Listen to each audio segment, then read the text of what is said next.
الحمد لله نحمده ونستعينه ونستغفره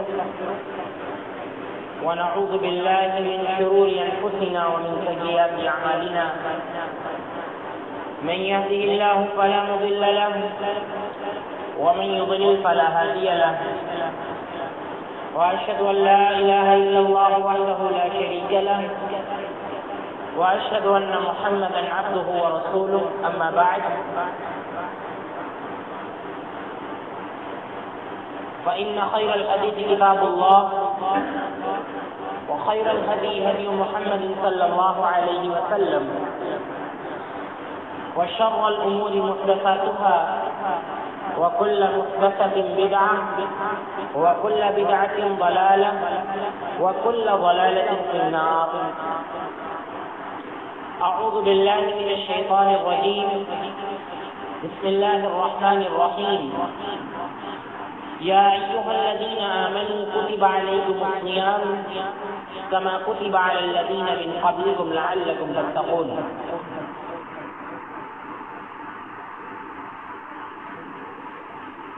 معزز اسلامی و دینی بھائیوں، شعبان کے مہینے کے آخری ایام چل رہے ہیں اور رمضان کے مہینے کی شروعات ہونے ہی والی ہے. رمضان کے تعلق سے اللہ رب العالمین نے قرآن کریم کے اندر کچھ باتیں بیان کی ہیں.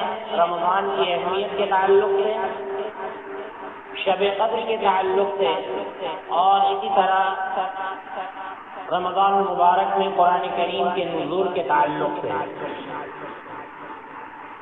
روزے کی اہمیت کے تعلق سے اللہ رب العالمین نے بیان فرمایا کہ یا ایھا الذین آمنوا کتب علیکم الصیام کما کتب علی الذین من قبلکم لعلکم تتقون، کہ اے ایمان والو، روزے تم پر فرض کیے گئے ہیں اسی طرح سے جس طرح سے پہلے لوگوں پر فرض کیے گئے، لعلکم تتقون، تاکہ تم متقی بن جاؤ، پرہیزگار بن جاؤ.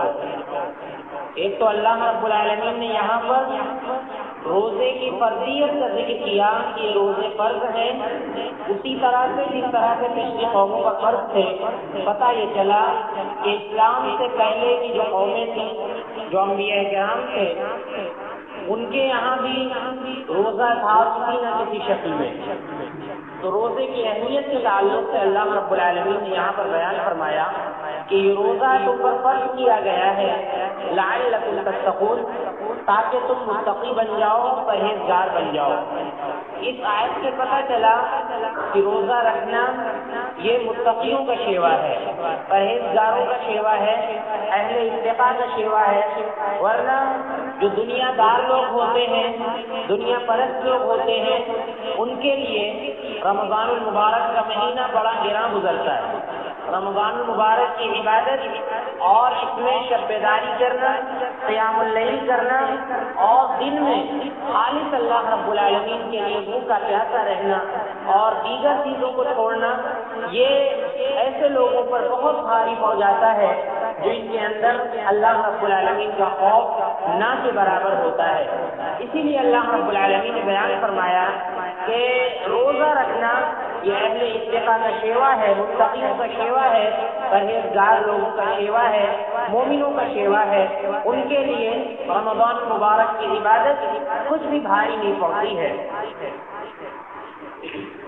اللہ کے رسول صلی اللہ علیہ وسلم نے بھی روزے کے تعلق سے ایک بنیادی حدیث میں بیان فرمایا ہے کہ بنی الاسلام علی خمس، اسلام کی بنیاد 5 چیزوں پر رکھی گئی ہے. سب سے پہلی جو بنیاد ہے وہ شہادتین کا اقرار کرنا، اللہ کو اپنا معبود ماننا، محمد صلی اللہ علیہ وسلم کو اللہ کا رسول ماننا، اس کے بعد نماز قائم کرنا اور زکوٰۃ دینا، وصوم رمضان، اس کے بعد رمضان المبارک کے روزے رکھنا. یہاں پر بھی اللہ کے نبی صلی اللہ علیہ وسلم نے روزوں کو فرض قرار دیا ہے. بہرحال روزے کی اہمیت کے تعلق سے قرآن کریم کی اور بھی آیات میں اللہ رب العالمین نے بیان فرمایا کہ شہر رمضان الذی انزل فیہ القرآن هدى للناس وبينات من الهدى الہدی والفرقان، کہ رمضان کا وہ مہینہ ہے جس میں قرآن کریم کو نازل کیا گیا۔ اس قرآن کریم کے اندر ہدایت کی بہت سی دلیلیں ہیں اور بہت سی دلیلیں اس قرآن کریم کے اندر موجود ہیں۔ وَبَيِّنَاتٍ مِّنَ الْهُدىٰ وَالْفُرْقَانِ، حق اور باطل کے درمیان فرق کرنے کی بہت سی باتیں اس قرآن کریم کے اندر موجود ہیں۔ تو اللہ رب العالمین نے یہاں پر ذکر کیا ہے کہ رمضان المبارک کا وہ مہینہ ہے کہ جس میں اللہ رب العالمین نے مسلمانوں کے دستور حیات کو نازل کیا، قرآن کریم کو نازل کیا۔ اس حیثیت سے بھی رمضان المبارک کی اہمیت اور زیادہ ہو جاتی ہے۔ بہرحال رمضان المبارک کی اہمیت کے تعلق سے آئندہ خطبات میں انشاءاللہ باتیں آتی رہیں گی۔ یہاں پر ہم رمضان المبارک کے بعد ان آداب کا ذکر کرنا چاہتے ہیں کہ جو رمضان آنے کے بعد مسلمانوں پر گراں گزرتے ہیں۔ جیسا کہ شاعر کہتا ہے کہ کس قدر تم پہ گراں صبح کی بیداری ہے، ہم سے کب پیار ہے، ہاں نیند تمہیں پیاری ہے، طبع آزاد سے یہ قید رمضان بھاری ہے، تمہیں کہہ دو یہ آئین وفاداری ہے۔ کہ یہ آزاد طبیعت پر حقیقت یہ ہے کہ رمضان مبارک کی جو بندشیں ہیں وہ بہت بھاری پڑتی ہیں، لیکن جو لوگ اللہ رب العالمین کا خوف اپنے اندر رکھتے ہیں اور اللہ رب العالمین کے لیے اس دنیا میں جیتے ہیں، یقیناً ان کے لیے رمضان المبارک کی بندشیں کچھ بھی بھاری نہیں پڑتی ہیں۔ لہذا رمضان المبارک میں سونے جاگنے کا ٹائم بدلتا ہے، کھانے پینے کے نظام میں تھوڑی سی تبدیلی آتی ہے، لیکن آپ اسلام کی عظمت دیکھیے اور اسلام کی سچائی اور اسلام کی حقانیت دیکھیے کہ رمضان المبارک میں اگر ہمارا کھانے پینے کا نظام بدلتا ہے تو اللہ رب العالمین اس میں بھی ثواب عطا فرماتا ہے۔ سحری کا کھانا جو کہ ہو سکتا ہے کہ بھاری پڑے ہمارے اوپر، لیکن اللہ کے نبی صلی اللہ علیہ وسلم نے اس کھانے کو برکت بتایا ہے اور ثواب کا باعث بتلایا ہے۔ اللہ کے نبی صلی اللہ علیہ وسلم نے فرمایا کہ تسحروا فإن في السحور برکہ، سحری کھایا کرو، یقیناً سحری کے اندر بہت زیادہ برکت رکھی گئی ہے۔ افطار کو بھی اللہ کے رسول صلی اللہ علیہ وسلم نے ثواب کا باعث قرار دیا ہے کہ اگر ہم سورج ڈوبنے کے بعد ہم کچھ کھاتے ہیں، اللہ رب العالمین کی خوشنودی کے لیے ہم اپنا روزہ توڑتے ہیں، اللہ رب العالمین اس میں بھی ہم کو ثواب عطا فرماتا ہے۔ بہرحال آج کے خطبے میں آپ کے سامنے سحری اور افطار کے تعلق سے اور اسی طرح سے روزے کی نیت کے تعلق سے بعض باتوں کا ذکر ہوگا۔ تو آپ دیکھیے، سب سے پہلے کوئی بھی عبادت ہو اس میں ہماری نیت کا بہت بڑا دخل ہوتا ہے۔ اسی لیے آپ دیکھیے کہ جتنے بھی محدثین ہیں جب یہ حدیثوں کو ذکر کرتے ہیں تو سب سے پہلے نیت والی حدیث کو ذکر کرتے ہیں۔ ایک لمبی حدیث ہے جو اللہ کے نبی صلی اللہ علیہ وسلم سے مروی ہے، نیت والی حدیث، جس میں آپ صلی اللہ علیہ وسلم نے نیت کا ذکر کیا ہے، اس کا ذکر سب سے پہلے کیا جاتا ہے۔ لہذا کسی بھی عبادت کے لیے یا دنیا کا بھی کوئی معاملہ ہو، اس میں اگر ہم اللہ تعالیٰ سے ثواب چاہتے ہیں تو ہماری نیت کا درست ہونا یہ بہت زیادہ ضروری ہے۔ اس میں روزہ بھی ہے، لہذا روزے کے لیے بھی ہماری نیت کا صحیح ہونا یہ بہت زیادہ ضروری ہے۔ اور یہ بھی ہم کو جان لینا چاہیے کہ نیت کیسے کہتے ہیں اور فرض روزے کی نیت کب کی جاتی ہے۔ اللہ کے رسول صلی اللہ علیہ وسلم کی مشہور حدیث ہے کہ انما الاعمال بالنیات وانما لکل امرئ ما نوى، کہ تمام اعمال کا دار و مدار نیت پر ہوتا ہے۔ ہماری جیسی نیت ہوتی ہے ویسا اللہ رب العالمین ہم کو ثواب عطا فرماتا ہے۔ ہماری نیت خالص اللہ رب العالمین کو راضی کرنے کی ہے تو اللہ رب العالمین اسی حساب سے ہم کو ثواب عطا فرمائے گا۔ ہم اللہ رب العالمین سے اور زیادہ اجر لینا چاہ رہے ہیں تو ہمیں اپنی نیت کو اور زیادہ صاف کرنا ہوگا اور زیادہ خالص کرنا ہوگا، تبھی اللہ رب العالمین ہماری نیت کے حساب سے، ہماری نیت کے اعتبار سے اللہ تعالیٰ ہم کو ثواب عطا فرمائے گا۔ اسی لیے کسی بھی عبادت کے لیے ہم کو اپنی نیت کو بالکل صاف کر لینا چاہیے، ہمیں بالکل پختہ ارادہ کر لینا چاہیے کہ یہ عبادت ہم خالص اللہ رب العالمین کے لیے کر رہے ہیں، اللہ رب العالمین کی جنت کو حاصل کرنے کے لیے کر رہے ہیں اور اللہ رب العالمین کو راضی کرنے کے لیے کر رہے ہیں۔ ہر شخص کو بالکل اپنی نیت کو خالص کر لینا چاہیے۔ اب آپ دیکھیے نیت کا محل کیا ہے. محل مطلب نیت کی جگہ کیا ہے. جیسے کوئی کام کرنا ہوتا ہے ہم ہاتھ سے کرتے ہیں، کچھ کام ہم بول کر کرتے ہیں، کچھ کام ہم پیروں سے کرتے ہیں. تو نیت کہاں سے کی جاتی ہے؟ تو حافظ ابن حجر رحمہ اللہ فرماتے ہیں کہ ان محل النیہ القلب، نیت کی جو جگہ ہوتی ہے وہ دل ہے. دل کے علاوہ کہیں اور سے نیت نہیں ہو سکتی. اگر ہم زبان سے کچھ بول رہے ہیں تو کلمات ہیں، وہ نیت نہیں ہے. نیت کا مطلب ہوتا ہے ارادہ. ارادہ منہ سے نہیں کیا جاتا، نہ تو ہاتھ سے کیا جاتا ہے نہ پیر سے کیا جاتا ہے، بلکہ ارادہ جو ہے وہ دل سے کیا جاتا ہے. لہذا دل سے کسی بھی چیز کی نیت، کسی بھی عبادت کی نیت وہ دل سے ہونی چاہیے. کہیں اور سے اگر ہم نیت کر رہے ہیں تو اس کو ہم نیت نہیں کہیں گے، اس کو کچھ اور نام دیا جائے گا. لہذا روزے کی نیت بھی ہم کو دل سے کرنی ہے. اب نیت کے تعلق سے اللہ کے نبی صلی اللہ علیہ وسلم کے لیے ایک باتیں ہیں. ایک حدیث میں آپ صلی اللہ علیہ وسلم نے فرمایا کہ من لم یجمع الصیام قبل الفجر فلا صیام لہ، کہ فجر سے پہلے اگر کسی نے روزے کی نیت نہیں کی فلا صیام لہ، تو اس کا روزہ نہیں ہوتا ہے.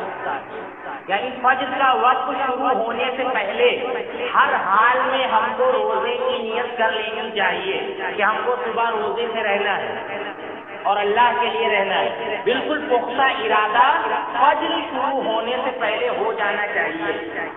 اگر آپ نے فجر شروع ہونے سے پہلے پختہ ارادہ روزے کا نہیں کیا ہے تو پھر آپ کا روزہ نہیں ہوگا.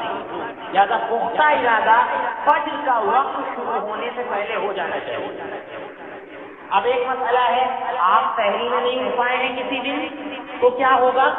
تو ایسا نہیں ہے کہ اسی وقت آپ ارادہ کریں جب سحری میں آپ اٹھیں. آپ سو رہے ہیں، آپ کا ارادہ رہتا ہے کہ آپ کو کل روزے سے رہنا ہے.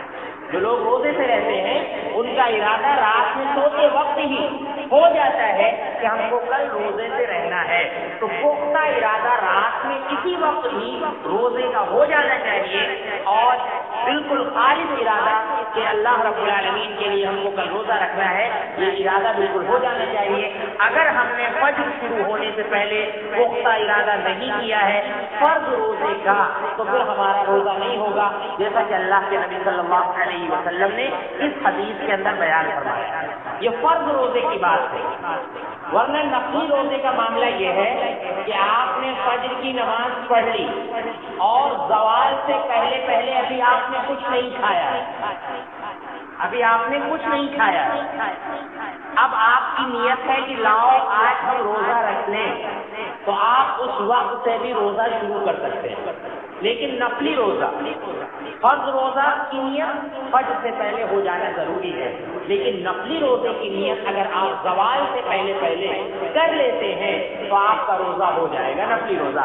جیسا کہ عائشہ رضی اللہ عنہ فرماتی ہیں کہ کبھی کبھی رمضان میں نہیں، عام دنوں میں ایسا ہوتا تھا کہ اللہ کے نبی صلی اللہ علیہ وسلم صبح کے وقت ہمارے پاس تشریف لاتے اور ہم سے آ کر کچھ مانگتے کہ عائشہ کھانے کے لیے کچھ ہے. اگر کچھ کھانے کے لیے ہمارے پاس ہوتا تو ہم صلی اللہ علیہ وسلم کے لیے پیش کر دیتے تھے، اور اگر ہم یہ کہتے تھے کہ نبی صلی اللہ علیہ وسلم کھانے کے لیے کچھ نہیں ہے تو آپ کہتے کہ یہ صائم، تب میں آج روزے سے رہا.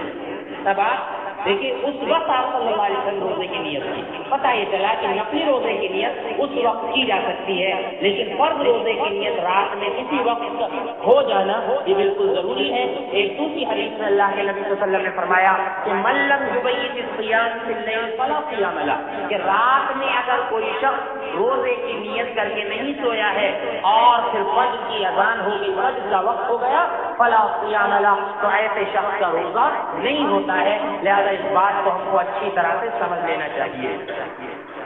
اور نیت کہاں سے کی جائے گی؟ وہ دل سے کی جائے گی. باقی جو الفاظ ہمارے یہاں کیلنڈر میں لکھے ہوتے ہیں، چھپے ہوئے ہوتے ہیں، ان کی کچھ بھی حقیقت نہیں ہے. وہ یوں بھی بدعت ہے کیونکہ اللہ کے نبی صلی اللہ علیہ وسلم سے اس انداز سے نیت کرنا بالکل ثابت نہیں ہے آپ صلی اللہ علیہ وسلم سے. لہذا ان کی کوئی ضرورت نہیں ہے ان کو کہنے کی، بلکہ وہ بدعت ہے اور بنائے ہوئے کلمات سے اللہ کے نبی صلی اللہ علیہ وسلم سے صرف اور صرف دل سے نیت کرنا ثابت ہے. بعض لوگ ان کلمات کے پیچھے پڑے رہتے ہیں اور اور کہتے ہیں کہ ہمیں وہ کلمات نہیں یاد ہے تو ہم کیسے روزہ رکھیں گے؟ بصوم غد نویت للہ تعالی من شہر رمضان، ہم کو نہیں یاد ہے تو ہم کیسے روزہ رکھیں گے؟ تو اس کی کچھ بھی ضرورت نہیں ہے، یہ کلمات نہ تو حدیث سے ثابت ہے اور نہ تو صحابہ کرام سے ثابت ہے اور نہ تو کسی بزرگ اور امام سے ثابت ہے، لہٰذا اس کی کچھ بھی حقیقت نہیں ہے، بس دل میں نیت کر لینی چاہیے۔ اب آپ دیکھیے رمضان المبارک کے اندر سحری کا بہت بڑا کردار ہوتا ہے، اور یہ سحری جو ہم طلوع فجر سے پہلے کرتے ہیں کھاتے ہیں، اس کی اللہ کے نبی صلی اللہ علیہ وسلم نے بڑی اہمیت بیان فرمائی ہے۔ اور جب یہ نظام بدلتا ہے رمضان المبارک میں کھانے پینے کا تو ذرا اس وقت اٹھنے میں گرا گزرتا ہے، بھاری پڑتا ہے اس وقت بیدار ہونا، اور کچھ کھانا پینا بھی ذرا ہمیں بھاری پڑتا ہے، لیکن آپ اس وقت اٹھیں اور ثواب سمجھ کر اٹھیں، ثواب سمجھ کر کھائیں، جیسا کہ اللہ کے نبی صلی اللہ علیہ وسلم نے اس وقت کے کھانے کو برکت بتلایا ہے اور ثواب کا باعث بتلایا ہے، لہذا ہمیں کچھ بھی نہیں چلے گا، کچھ بھی ہمیں پریشانی نہیں ہوگی، انشاءاللہ اللہ رب العالمین آسانی فرمائے گا۔ تو آپ دیکھیے سحری کے تعلق سے انس بن مالک رضی اللہ عنہ فرماتے ہیں کہ اللہ کے نبی صلی اللہ علیہ وسلم نے فرمایا کہ تسحروا، اے مسلمانوں تم سحری کھایا کرو، فإن فی السحور برکہ، اس لیے کہ سحری کے اندر برکت رکھی گئی ہے۔ آگے دکھلا رہا ہے اللہ کے نبی صلی اللہ علیہ وسلم نے فرمایا کہ اگر اس وقت انسان کے کھانے کے لیے کچھ نہیں ہے یا کھانے کا دل نہیں کر رہا ہے، اللہ کے نبی صلی اللہ علیہ وسلم فرماتے ہیں کہ اگر پانی کے چند گھونٹ اتار لیے جائیں، تھوڑا سا پانی پی لیا جائے، تو اللہ رب العالمین پانی میں بھی اتنی قوت عطا فرمائے گا کہ پورا دن آپ کا بہت آرام کے ساتھ گزرے گا۔ تو اتنی برکت اللہ رب العالمین نے سحری کے اندر عطا فرمائی ہے۔ تو انس بن مالک رضی اللہ عنہ فرماتے ہیں کہ اللہ کے نبی صلی اللہ علیہ وسلم نے فرمایا تسحروا، اے مسلمانوں سحری کھایا کرو، فإن فی السحور برکہ، اس لیے کہ سحری کے اندر برکت رکھی گئی ہے۔ ابن عمر رضی اللہ عنہ کہتے ہیں کہ اللہ کے نبی صلی اللہ علیہ وسلم نے فرمایا کہ ان اللہ تعالی وملائکتہ یصلون علی المتسحرین، کہ بے شک اللہ تعالی اور اس کے فرشتے سحری کھانے والوں پر برکت کی دعا کرتے ہیں، سحری کھانے والوں کے لیے دعا کرتے ہیں۔ آپ دیکھیں آپ کھا رہے ہیں اس وقت اللہ تعالیٰ آپ کے لیے دعا کر رہا ہے، فرشتے آپ کے لیے دعا کر رہے ہیں، کھانے میں دعا کر رہے ہیں۔ تو آپ سمجھ لیجیے کہ رمضان مبارک کا یہ رات میں اٹھ کر کھانا کتنا زیادہ فضیلت والا ہے اور کتنی زیادہ برکت والا ہے، جیسا کہ اللہ کے نبی صلی اللہ علیہ وسلم نے فرمایا کہ اللہ تعالیٰ خود اور اس کے جتنے بھی فرشتے ہیں سب سحری کھانے والوں کے لیے دعا کرتے ہیں۔ اور ایک اور حدیث میں اللہ کے نبی صلی اللہ علیہ وسلم نے فرمایا کہ علیکم بہذا السحور، لہذا تمہارے لیے سحری کرنا لازم ہے، یعنی تم سحری کو لازم پکڑو، سحری کیا کرو، فإنہ هو الغداء المبارک، اللہ کے نبی صلی اللہ علیہ وسلم نے فرمایا کہ یہ صبح کے وقت کا بہت ہی مبارک کھانا ہے، یہ صبح کے وقت کا بہت ہی مبارک کھانا ہے، کیونکہ روزہ رکھنے کے لیے کھایا جاتا ہے، روزے کی قوت کے لیے کھایا جاتا ہے، اسی لیے اللہ کے نبی صلی اللہ علیہ وسلم نے فرمایا کہ یہ بہت ہی مبارک ناشتہ اور بہت ہی مبارک کھانا ہے، لہذا اس کو کھایا کرو۔ اب آپ دیکھیے اللہ کے رسول صلی اللہ علیہ وسلم کن چیزوں کو سحری کے لیے پسند فرمایا کرتے تھے، تو آپ حدیث کا مطالعہ کریے تو معلوم ہوگا کہ اللہ کے نبی صلی اللہ علیہ وسلم سحری میں بہت بڑی خوراک نہیں کھایا کرتے تھے، بہت زیادہ کھانے کا اہتمام بھی نہیں کیا کرتے تھے، بلکہ سحری اور افطاری دونوں میں اللہ کے نبی صلی اللہ علیہ وسلم کا معمول یہ تھا کہ اس وقت کی جو مشہور چیز تھی اور بہت زیادہ فائدہ مند چیز تھی یعنی کھجور، اسی کا استعمال زیادہ تر آپ صلی اللہ علیہ وسلم سحری میں کیا کرتے تھے اور اسی کا استعمال آپ صلی اللہ علیہ وسلم افطاری میں کیا کرتے تھے اور باقی آپ کھانا کھایا کرتے تھے۔ تو سحری اور افطاری میں اس بات کا بھی دھیان رکھنا چاہیے کہ کھانے کی طرح ہم کو نہیں کھانا چاہیے کہ سحری میں ہم اتنا کھا لیں کہ ایک تو ناشتہ ہمارا صبح کا چھوٹے گا، دوپہر کا کھانا چھوٹے گا اور شام کی چائے چھوٹے گی، تو ہم ناشتہ بھی کرنے لگیں، دوپہر کا کھانا بھی کھانے لگیں اور پھر اس کے بعد ہم چائے بھی کھانے لگیں، چائے بھی پینے لگیں، تو پھر ہو سکتا ہے کہ آپ کو یہ کھانا نقصان کر جائے۔ ورنہ اللہ کے نبی صلی اللہ علیہ وسلم فرماتے ہیں کہ نعمت سحور التمر، کھجور کی سحری کیا ہی اچھی سحری ہے، کھجور کی سحری کیا ہی اچھی سحری ہے۔ لہذا اگر ہم بھی کھجور کا اہتمام کریں سحری میں تو انشاءاللہ اس کا بڑا فائدہ ہوگا۔ کھجور کے تعلق سے باضابطہ اللہ کے نبی صلی اللہ علیہ وسلم کی کئی ایک احادیث ہیں کہ آپ صلی اللہ علیہ وسلم نے فرمایا کہ اگر عجوا کھجور کوئی روزانہ صبح کھاتا ہے اور شام کو کھاتا ہے تو اس کو کوئی بھی زہریلا جانور نہیں رکھ سکتا، اثر نہیں کرے گا اگر دس لے گا۔ اور بھی اللہ کے نبی صلی اللہ علیہ وسلم نے بڑی اہمیت بیان فرمائی ہے کھجور کھانے کی، لہذا کھجور کا ہم رمضان المبارک میں اہتمام کریں، جو بھی اپنے گھروں میں رکھیں، اور خاص طور سے رمضان المبارک میں سحری اور افطار میں ہم کھجور کا خوب اہتمام کریں۔ اللہ کے نبی صلی اللہ علیہ وسلم نے کھجور کی غذا کے لیے بڑی اہمیت بیان فرمائی ہے۔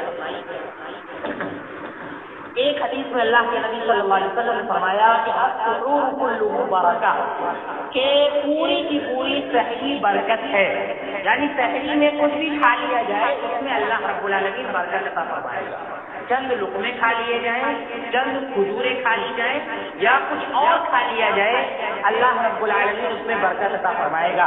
آپ صلی اللہ علیہ وسلم نے فرمایا کہ فلا تدعوا، تم لوگ سحری کو چھوڑا نہ کرو، آسان سمجھ کر چھوڑا نہ کرو، جیسا کہ بہت سے لوگ روزہ رکھتے ہیں، خاص طور سے ان دنوں میں جبکہ دن بڑا ہوتا ہے اور رات چھوٹی ہو جاتی ہے تو لوگ بہت آناکانی کرتے ہیں، خواتین گھر کے مردوں کو اٹھاتے اٹھاتے پریشان ہو جاتی ہیں، لیکن وہ اٹھنا نہیں چاہتے، نہیں اٹھتے ہیں، آخرکار آخر میں وہ بلا سحری کے روزہ رکھ لیتے ہیں۔ حالانکہ ایسا نہیں کرنا چاہیے۔ اللہ کے نبی صلی اللہ علیہ وسلم نے فرمایا کہ پوری کی پوری سحری برکت ہے، لہذا فلا تدعوا، سحری کو نہ چھوڑا کرو۔ آگے اللہ کے نبی صلی اللہ علیہ وسلم نے فرمایا کہ وَلَوْ أَن يَجْرَعَ أَحَدُكُمْ جُرْعَةً مِّن مَّاءٍ، اگرچہ تم میں سے کوئی شخص پانی کے چند گھوٹی ہی پی لے، تھوڑا سا پانی ہی، آدھا ایک گلاس پانی ہی پی لے، لیکن سحری کو آسان سمجھ کر اور یوں ہی سمجھ کر تم لوگ چھوڑا نہ کرو۔ لہذا اللہ کے نبی صلی اللہ علیہ وسلم کا یہ ارشاد ہے، لہذا سحری کے تعلق سے ہمیں ان باتوں پر عمل کرنا چاہیے اور ان باتوں کو ہمیں دھیان میں رکھنا چاہیے۔ اللہ کے نبی صلی اللہ علیہ وسلم نے سحری کے تعلق سے بہت ہی اہم باتیں بیان فرمائی ہیں۔ آپ دیکھیے ایک حدیث میں اللہ کے نبی صلی اللہ علیہ وسلم نے فرمایا، عبداللہ بن عمرو رضی اللہ عنہ حدیث کے راوی ہیں، آپ صلی اللہ علیہ وسلم فرماتے ہیں کہ فصل ما بین صیامنا و صیام اہل الکتاب اکلۃ السحر، اللہ کے نبی صلی اللہ علیہ وسلم نے فرمایا کہ ہمارے اور اہل کتاب کے روزے کے درمیان جو فرق ہے وہ سحری کا کھانا ہے، یعنی ان کے یہاں سحری نہیں کھائی جاتی اور ہمارے یہاں جو ہے سحری کھانے کا اہتمام ہے، لہٰذا یہی فرق ہے۔ یا غیر مسلموں میں آپ دیکھ لیجیے جو ان کے یہاں جو بھی نظام ہے ورت رکھنے کا یا جو بھی، ان کے یہاں بھی اس کا کوئی بھی ذکر نہیں ملتا ہے، لیکن ہماری شریعت نے باضابطہ اس کا حکم دیا ہے اور اہل کتاب میں بھی اس کا ذکر نہیں ملتا ہے، لیکن ہماری شریعت نے باضابطہ اس کے احکام بیان فرمائے ہیں۔ تو اللہ کے نبی صلی اللہ علیہ وسلم نے فرمایا کہ ہمارے اور اہل کتاب کے روزوں کے درمیان جو چیز فرق کرتی ہے وہ یہی سحری کا کھانا ہے۔ ایک حدیث میں اللہ کے نبی صلی اللہ علیہ وسلم فرماتے ہیں کہ سحری اگر کوئی کر رہا ہے اور فوراً اذان ہونے لگی، کرتے کرتے اذان ہونے لگی اور اس کے ہاتھ میں پانی کا پیالہ تھا یا کچھ اور اس کے ہاتھ میں تھا تو وہ کیا کرے؟ اللہ کے نبی صلی اللہ علیہ وسلم نے فرمایا کہ اذا سمع احدكم النداء والاناء على يده فلا يدع حتى يقضي حاجته منه، کہ تم میں سے اگر کوئی شخص اذان سن لے والاناء فی یدہ، اور برتن اس کے ہاتھ میں تھا، برتن اس کے ہاتھ میں تھا تو اپنے برتن کو نہ رکھے یہاں تک کہ اس سے اپنی ضرورت پوری کر لے، یعنی جتنی ضرورت ہے جلدی سے کھا لے، اذان سن رہا ہے جلدی سے کھا لے اور اس کے بعد رکھ لے۔ اذان جب ہونے لگے تب کا یہ مسئلہ ہے، اللہ کے نبی صلی اللہ علیہ وسلم نے بیان فرمایا، لہذا اس کا بھی ہم کو اہتمام کرنا چاہیے اور یہ بات ہمیں دھیان میں رکھنی چاہیے۔ اور اسی طرح سے افطار کے تعلق سے اللہ کے نبی صلی اللہ علیہ وسلم کی بات آتے ہیں، حضرت انس رضی اللہ عنہ فرماتے ہیں کہ کان النبی صلی اللہ علیہ وسلم یفطر علی رطبات، اللہ کے نبی صلی اللہ علیہ وسلم چند تازہ کھجوروں سے افطار کیا کرتے تھے۔ یہ آپ صلی اللہ علیہ وسلم کا معمول تھا کہ چند تازہ کھجوروں سے آپ افطار کیا کرتے تھے۔ آگے فرماتے ہیں صحابی کہ فَإِن لَّمْ تَكُن رُطُبَاتٌ فَتَمْرَاتٌ، اگر اللہ کے نبی صلی اللہ علیہ وسلم کے پاس تازہ کھجوریں نہیں ہوا کرتی تھیں تو خشک کھجوریں آپ کھا لیا کرتے تھے، جن کو آپ چھوارا کہہ لیں یا کچھ اور کہہ لیں۔ اللہ کے نبی صلی اللہ علیہ وسلم خشک کھجوریں کھا لیا کرتے تھے۔ پھر صحابی فرماتے ہیں کہ فَإِن لَّمْ تَكُن ثَمَرَاتٌ، اگر آپ صلی اللہ علیہ وسلم کے پاس یہ خشک کھجوریں بھی نہیں ہوا کرتی تھیں تو حَسَا حَسَوَاتٍ مِّن مَّاءٍ، تو اللہ کے نبی صلی اللہ علیہ وسلم پانی کے چند بوند پی لیا کرتے تھے۔ تو اس طرح سے آپ صلی اللہ علیہ وسلم افطار کرتے تھے۔ تازہ کھجوریں نہیں ہیں تو تر کھجوریں، تر کھجوریں نہیں ہیں، تازہ کھجوریں نہیں ہیں تو خشک کھجوریں، اگر خشک کھجوریں نہیں ہیں تو آپ صلی اللہ علیہ وسلم پانی پی لیا کرتے تھے۔ اس انداز سے آپ صلی اللہ علیہ وسلم افطار کیا کرتے تھے۔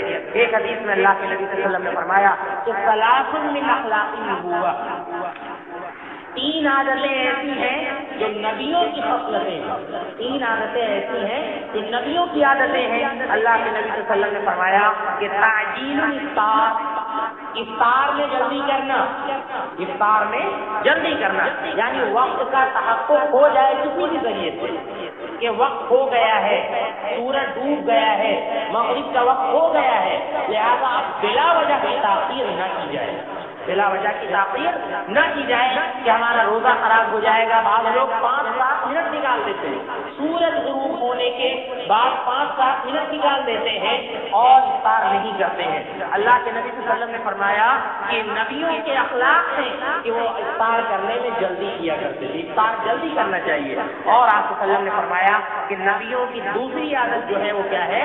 تاخیر السحور، سحری دیر سے کرنا، دیر سے کرنا، یعنی فجر شروع ہونے سے بالکل پہلے، تھوڑا سا پہلے سحری کرنا، یہ نہیں کہ 2 بجے رات میں آپ کھا کر سو جائیں۔ تو یہ نبیوں کی عادت نہیں ہے، اچھی عادت نہیں ہے، جیسا کہ بعض لوگ آج کل کر رہے ہیں۔ جب سے رمضان یہ گرمیوں میں پڑے، بہت سے لوگ کرتے ہیں کہ رات میں 2 بجے تک یا 1 بجے تک جاگتے ہیں اور اسی وقت کھا کر سو جاتے ہیں، تو یہ بہتر نہیں ہے، اچھا نہیں ہے۔ اللہ کے نبی صلی اللہ علیہ وسلم نے فرمایا کہ سحری جو ہے آخر میں کیا جائے، یہی جو ہے بہتر ہے۔ اور تیسری عادت جو نبیوں کی ہے وہ الیمین علی الشمال، یعنی دائیں ہاتھ کو بائیں ہاتھ پر رکھنا نماز میں، یہ نبیوں کی عادت ہے۔ چھوڑنا نہیں، چھوڑنا عادت نہیں ہے، جیسا کہ بعض لوگ چھوڑ کر نماز پڑھتے ہیں، تو چھوڑنا یہ نبیوں کی عادت نہیں ہے، بلکہ ہاتھ کو رکھنا یہ نبیوں کی عادت ہے۔ اللہ کے نبی صلی اللہ علیہ وسلم نے بیان فرمایا۔ اسی طرح سے زید بن خالد رضی اللہ عنہ فرماتے ہیں روزہ افطار کرانے کے تعلق سے اللہ کے نبی صلی اللہ علیہ وسلم نے فرمایا کہ من فطر صائما فلہ اجر فاعل، کہ جس نے کسی کو روزہ افطار کرایا تو اس کو بھی روزے دار کے برابر ثواب ملے گا، روزہ رکھنے والے کے برابر ثواب ملے گا۔ تو اتنا زیادہ ثواب ہے روزہ افطار کرانے کا۔ اب روزہ افطار کرانے میں ضروری نہیں ہے کہ پورا آپ اہتمام کریں اور بہت بڑی پارٹی بلائیں، آپ ضروری نہیں ہے، بلکہ کسی ایک شخص کو آپ کو کھلا دیں۔ آپ کے روزہ افطار کرانے کا مطلب یہ ہے کہ آپ کے گھر کا رزق کوئی کھا لے، چاہے آپ اپنے گھر میں بلا کر کھلا دیں، چاہے کسی کے گھر میں کچھ بھیج دیں، اگر آپ کا رزق کوئی کھا لیتا ہے اور بالخصوص وہ لوگ کھا لیتے ہیں جن کے پاس افطاری کے لیے کچھ نہیں ہوتا ہے یا بہت زیادہ چیزیں نہیں ہوتی ہیں، اللہ کے نبی صلی اللہ علیہ وسلم نے فرمایا کہ روزہ رکھنے والوں کے برابر اس کو اجر ملے گا۔ اللہ کے نبی صلی اللہ علیہ وسلم جب افطار کرتے تو آپ دعا پڑھتے کہ ذهب الظمأ وابتلت العروق وثبت الاجر ان شاء اللہ۔ ذهب الظمأ، پیاس چلی گئی، پیاس چلی گئی، وابتلت العروق، رگیں سیراب ہو گئی، یعنی ہماری رگوں میں کچھ نہ کچھ پہنچ گیا، رگیں سیراب ہو گئی، وثبت الاجر ان شاء اللہ، اور اجر بھی ثواب بھی ان شاء اللہ اللہ کے یہاں ثابت ہو گیا، اجر بھی ثواب بھی اللہ رب العالمین کے یہاں مل گیا۔ اسی طرح سے اللہ کے نبی صلی اللہ علیہ وسلم جب کسی کے گھر میں افطار کرتے تھے تو آپ اس کو دعا دیتے کہ افطر عندکم الصائمون، کہ تمہارے یہاں روزے داروں نے افطار کیا ہے، وَأَكَلَ طَعَامَكُمُ الْأَبْرَارُ، اور نیک لوگوں نے تمہارا کھانا کھایا ہے، وَصَلَّتْ عَلَيْكُمُ الْمَلَائِكَةُ، فرشتے تمہارے اوپر دعا کریں، فرشتے تمہارے اوپر رحمت کی دعا کریں۔ تو اللہ کے نبی صلی اللہ علیہ وسلم افطار کرانے والے کو یہ دعا کیا کرتے تھے. لہٰذا یہ دعائیں ہمیں بھی یاد ہونی چاہیے روزے کے تعلق سے. تو یہ بعض آداب تھے جو عام طور سے ہمارے اوپر گرا گزرتے ہیں رمضان مبارک میں، لہٰذا گرا نہیں گزرنا چاہیے. یہ دونوں وقت کے کھانے کو ہماری شریعت نے ثواب بتلایا ہے، لہٰذا اس کا اہتمام کرنا چاہیے. اور جو بھی باتیں بیان کی گئی ہیں خلاصے کے طور پر آپ دیکھیے کہ ہماری نیت بالکل درست ہونی چاہیے. فرض روزے کی نیت فجر کا وقت شروع ہونے سے پہلے رات میں کسی بھی وقت ہر حال میں ہو جانی چاہیے. اور اسی طرح سے ہم کو سحری کے جو جملہ مسائل ہیں وہ ہم کو سمجھ لینا چاہیے. اللہ کے نبی صلی اللہ علیہ وسلم نے اس کی بڑی اہمیت بیان فرمائی ہے. اسی طرح سے افطار کے جو مسائل ہیں وہ بھی آپ کے سامنے بیان کیے گئے ہیں، ان کو بھی آپ کو سمجھ لینا چاہیے. روزہ کھلوانے کی افطار کرانے کی بڑی اہمیت ہے، حدیث کے اندر آئی ہوئی ہے، لہٰذا اس کو بھی ہمیں سمجھ لینا چاہیے. روزہ جب آپ کھول لیں تو کیا دعا اللہ کے نبی صلی اللہ علیہ وسلم پڑھا کرتے تھے، وہ دعا بھی ہم کو یاد ہونی چاہیے. اسی طرح سے اگر ہم نے کسی کے یہاں روزہ افطار کیا ہے تو ہم کو اس کو کیا دعا دینی چاہیے، وہ دعا بھی ہم کو یاد کر لینی چاہیے، وہ دعا بھی ہم کو دینی چاہیے تاکہ اللہ رب العالمین ہم کو ثواب عطا فرمائے. باقی رمضان المبارک کا مہینہ بالکل آیا ہی چاہتا ہے، لہٰذا ہم کو پورے طور پر تیار ہو جانا چاہیے، کمر بستہ ہو جانا چاہیے. باقی رمضان المبارک کے تعلق سے انشاءاللہ بہت سی باتیں آپ کے سامنے آتی رہیں گی. اللہ رب العالمین ہمیں ان باتوں کو سمجھنے کی اور ان پر عمل کرنے کی توفیق عطا فرمائے. اللہ رب العالمین ہمیں رمضان المبارک کی بھرپور تیاری کرنے کی توفیق عطا فرمائے. اللہ رب العالمین ہمیں روزے کا زیادہ سے زیادہ اہتمام کرنے کی توفیق عطا فرمائے. اے اللہ جو بیمار ہیں انہیں شفاء کاملہ عاجلہ عطا فرما. کچھ عزیز ہیں جنہوں نے دعا کی درخواست کی ہے، بیمار ہے، بخار ہے، بعض لوگوں کا کورونا پازیٹیو ہے، اللہ رب العالمین انہیں شفاء کاملہ عاجلہ عطا فرمائے. یہ وبائی بیماری پھر سے آ رہی ہے، اے اللہ تو ہمیں اس وبائی بیماری سے محفوظ فرما، اور جو لوگ اس میں گرفتار ہیں اللہ انہیں شفاء کاملہ عاجلہ عطا فرما. دیگر امراض میں بھی جو لوگ گرفتار ہیں اے اللہ انہیں شفاء کاملہ عاجلہ عطا فرما. اے اللہ جو اس دنیا سے جا چکے ہیں